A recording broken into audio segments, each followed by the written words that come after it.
Breaking news చూశారు. దెబ్బ కుట్ట దొంగల ముఠ. అవును, భారత్ ఒక్క దెబ్బ కొడితే ఏకంగా 250 మంది బంగ్లాదేశీయుని పంపించేసింది భారత్. వీళ్ళంతా కూడా అక్రమంగా భారత్లో చొరబడి అప్పడంగా భారత్లో ఇంతవరకు తిన్నవాళ్ళు వీళ్ళంతా కూడా. ఈ అక్రమ వలస బంగ్లాదేశీయుని, ఇల్లీగల్ ఇమిగ్రెంట్స్ ఫ్రమ్ బంగ్లాదేశ్, వీళ్ళని విమానం ఎక్కి పంపించేసింది భారత్. దానికి సంబంధించిన బిగ్ బ్రేకింగ్ న్యూస్ చూస్తున్నారు. అక్రమ బంగ్లాదేశీయుల గెంటివేత కొనసాగుతోంది. తాజాగా 250 మంది బంగ్లాదేశీయుని పంపించేసింది భారత్. मोहम्मद यूएस सुनो, दोनों कान लगा के सुनो, 250 तेरी जनता 250 यहां हम लोग अभी भेजे दीजिए.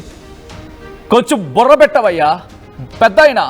నీ దేశంలో ఉండలేక నీ దేశం కంపు కొడుతోంది, నీ దేశం మమ్మల్ని భరించలేదని చెప్పి అక్కడి నుంచి మా భారత్లోకి చొరబడుతున్నారు. లెక్కలతో సైతం చెప్పబోతున్నాను. ఎంత ఉన్నారో తెలుసా? 1/4 ఆఫ్ బంగ్లాదేశ్ పాపులేషన్ మన భారతదేశంలో అక్రమంగా ఉన్నారు. ఇవి నేను చెప్తున్న మాట కాదు, లెక్కలు చెబుతున్నవి. 1/4 అంటే 4వ వంతు. బంగ్లాదేశ్లో 4వ వంతు భారత్లో అక్రమంగా నివసిస్తున్నారు, లేకపోతే అక్రమంగా చొరబడ్డ ఈ బంగ్లాదేశ్లో ఇల్లీగల్ ఇమిగ్రెంట్స్ ఆఫ్ బంగ్లాదేశ్. వేరేని ఒక్కొక్కరిని పంపించాల్సిన అవసరం కనిపిస్తోంది. ఎయిర్ ఇండియా విమానంలో గుజరాత్ నుంచి ఢాకా పంపించేశారు అధికారులు. అనుమతులు లేకుండా గుజరాత్లో పెద్ద ఎత్తున ఈ బంగ్లాదేశీయులకు సంబంధించి బంగ్లా జాతీయులు నివాసం ఉన్నారు. గుజరాత్లోని వివిధ జిల్లాల్లో నివాసం ఉంటున్న వారిని గుర్తిస్తున్నారు అధికారులు. అహ్మదాబాద్, సూరత్, రాజ్కోట్, వడోదరా ప్రాంతాల్లో నివాసం ఉంటున్నారు ఈ దుర్మార్గులంతా కూడా. గత రెండు నెలల్లోనే దాదాపు 1200 మంది అక్రమ బంగ్లాదేశ్ జాతీయులను గుర్తించింది భారత ప్రభుత్వం. దేశవ్యాప్తంగా అక్రమ వలసదారులను గుర్తించే పనిలో పడ్డారు అధికారులు. అంటే అర్థం చేసుకోవచ్చు ప్రస్తుతం వీళ్ల సంగతి ఏంటనేది భారత్ ఇప్పుడు చూస్తోంది. వీళ్ల గురించి పూర్తి స్థాయిలో ఇన్వెస్టిగేషన్ ఇప్పటికే ప్రారంభించింది. ఎవరెవరు ఎక్కడెక్కడ ఉన్నారు, ఏ స్థాయిలో ఉన్నారు, ఏ మూలలో ఉన్నారు, ఇవన్నీ కూడా లెక్కలతో మాట్లాడుకోబోతున్నాం మనం. 2004లో 1.2 కోట్ల మంది అక్రమ వలసదారులు, అక్రమ బంగ్లాదేశీయులు భారత్లో ఉన్నట్టు లెక్కలు చెప్తున్న పరిస్థితి. అక్రమ బంగ్లాదేశీయులు 2004కి ఇలా ఉంటే పరిస్థితి అండి 2016 గురించి నేను చెప్తున్నా. ఇది ఇంకా 2025. 2016 నాటికి ఆ సంఖ్య 2 కోట్లకు చేరుకుంది. రిమెంబర్, 2 కోట్ల మంది. ఇది నేను చెప్తున్న మాట కాదు, ఏకంగా భారత ప్రభుత్వమే చెప్పిన మాట ఇది.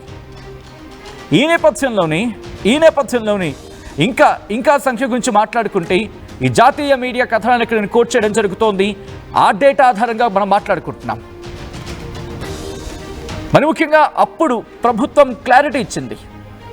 2004లో 1.2 కోట్ల మంది ఉంటే ఇప్పుడు 2016కి, ఇది ఇంకా 2025, 2016కి రాబోతుకి 2 కోట్ల మంది జనాభా. ఎంత జనాభా తెలుసు? అప్పుడు ఏకంగా ఆస్ట్రేలియా పాపులేషన్ అంత జనాభా 67%. దాదాపుగా అక్కడ 67% గురించి మాట్లాడుకుంటే 1.2 కోట్లకు సంబంధించి అదే ఆస్ట్రేలియా జనాభా అంతా. దాంతోపాటు ఇంకా మాట్లాడుకుంటే 2004కి సంబంధించి అప్పుడు minister of state for home Sri Prakash Jaiswal ఆయన చెప్పిన లెక్కలు అవి 2004కి సంబంధించి. ఆ తర్వాత కిరణ్ రిజిజు చెప్పుకొచ్చారు. ఆయన అప్పుడు ఏం చెప్పారు? 2004 లెక్కల ప్రకారం మాట్లాడుకుంటే 1,25,53,590 మంది ఇల్లీగల్ ఇమిగ్రెంట్స్ 17 రాష్ట్రాలు, యూనియన్ టెరిటరీస్ కలిపి మొత్తం 17 ఉన్నాయి. అదెప్పటికీ 2001 డిసెంబర్ 31కి ఒక్క అస్సాంలోనే అప్పుడు 50 లక్షల మంది ఉన్నారట. ఒక్క అస్సాంలోనే 50 లక్షల మంది. వెస్ట్ బెంగాల్లో హైయెస్ట్గా 57 లక్షల మంది. దాంతోపాటు ఇంకా మాట్లాడుకుంటే ఆ సంఖ్య పెరుగుతూనే ఉందని చెప్పుకోవాలి. ఆ తర్వాత రిజిజుకి సంబంధించి చెప్పినప్పుడు డిపోర్టేషన్ ప్రారంభమైన అంశానికి సంబంధించి ఆయన మాట్లాడారు. సో ఇలా ఒకరు కాదు, ఇద్దరు కాదు, ఏకంగా 2 కోట్ల మంది జనాభా.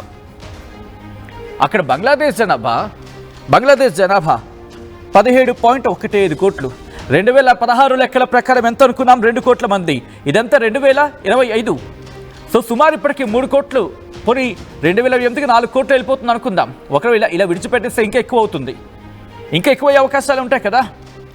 సో ఈ నేపథ్యంలో ఈరోజు వాళ్ళని గెంటి వేసింది భారత్. మామూలుగా కాదు, విమానం ఎక్కించి మరి పంపించేస్తుంది. ఒక్కసారి ఆ విజువల్స్ని చూపించే ప్రయత్నం చేద్దాం. ఇటు భారత్ వ్యూహాత్మకంగా వ్యవహరిస్తోంది. మహమ్మద్ యూనస్ ఏం చేద్దాం అనుకున్నాడు? భారత్ని దెబ్బ కొడదాం అనుకున్నాడు.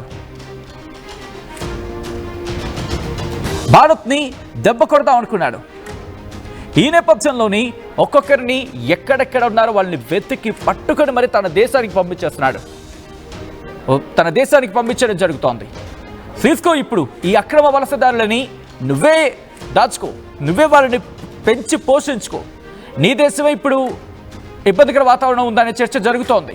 మీరు చూడొచ్చు, అదిగో ఆ విమానంలో వాళ్ళంతా కూడా అక్రమ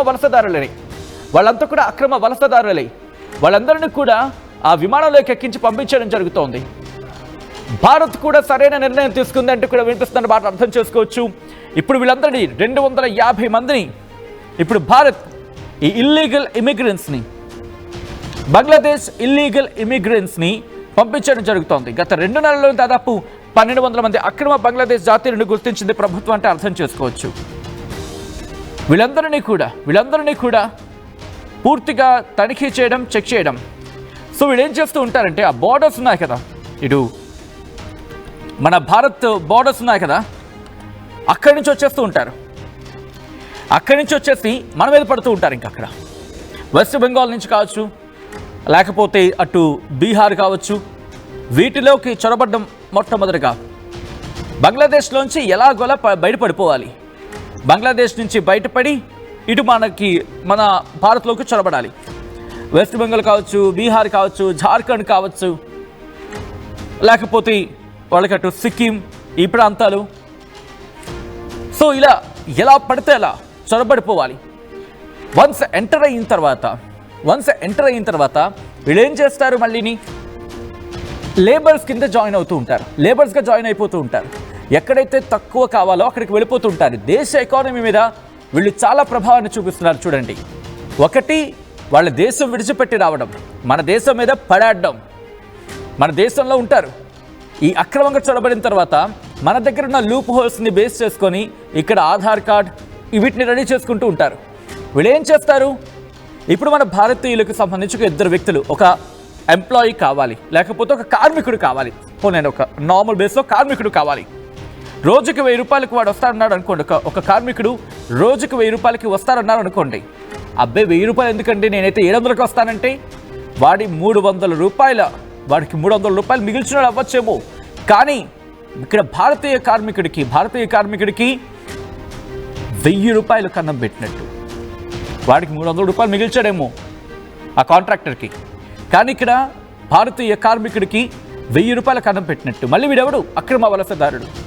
పోడు వీడు ఇక్కడ ఊరుకుంటాడా? వీడు ఇలాగే ఉంటాడా? ఆ భారతదేశం మీద విషం చిమ్మే ప్రయత్నం చేస్తూ ఉంటారు. ఇంక వీళ్ళు అక్కడ జాతీయతను పట్టుకొచ్చి ఇక్కడ రుద్దే ప్రయత్నం చేస్తూ ఉంటారు ఈ అక్రమ వలసదారులకు సంబంధించి. సో ఇక్కడ మళ్ళీ ఆ విద్వేషాలు రెచ్చగొట్టము, దీంట్లో భాగస్వామ్యం అయ్యే ప్రయత్నము, ఇలాంటివి జరుగుతూ ఉంటాయి. ఈ నేపథ్యంలో కొరడా ఝులిపించడం జరిగింది. ఇటు భారత్ గట్టి స్టెప్ తీసుకుంది. ఇప్పటికే 1200 మందిని డిపోర్టేషన్ ద్వారా పంపించేసింది భారత్. దేశవ్యాప్తంగా అక్రమ వలసదారులను గుర్తిస్తున్నారు అధికారులు. ఒక్కొక్కరిని కూడా మరి ముఖ్యంగా బంగ్లాదేశీయులని గుర్తించి వాళ్ళందరినీ కూడా ఒక్కసారిగా ఎయిర్ ఇండియా విమానంలో వాళ్ళ స్వదేశానికి పంపించడం జరుగుతోంది.